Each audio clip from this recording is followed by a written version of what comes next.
Hi friends, இது என்ன வீடியோன்னு பார்த்தீங்கன்னா, தயிர் வடை குழம்பு தான். இதுக்கு தேவையான பொருட்கள் பார்த்தீங்கன்னா, வெங்காயம், தக்காளி, பச்சை மிளகாய், இஞ்சி, பூண்டு, தேங்காய். ஒரு பேனில் எண்ணெய் ஊற்றி இஞ்சி, பூண்டு, பச்சை மிளகாவை தனியாக வதக்கி எடுத்துடணும். அதே பேனில் எண்ணெய் ஊற்றி கடுகு, உளுத்தம்பருப்பு போட்டு பொரியிற அளவுக்கு வெயிட் பண்ணணும். 1 மணி நேரத்துக்கு முன்னாடியே ஊற வச்ச கடலைப்பருப்பு, பச்சரிசியை நல்லா ஊறிடுச்சு. இது கூடயே வெங்காயம், தக்காளி, பச்சை மிளகாய், கருவேப்பிலை போட்டு நல்லா கைவிடாமல் கலரணும்.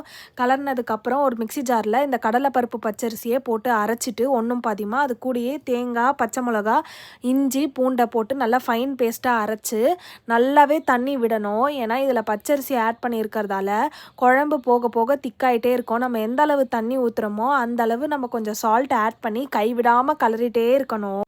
கலர்னதுக்கப்புறமா தேவையான மஞ்சத்தூள் கலருக்காக கொஞ்சம் ஆட் பண்ணிக்கிறோம். அதுக்கு தேவையான உப்பும் போட்டு நம்ம கைவிடாமல் நம்ம கலரிட்டே இருக்கணும்.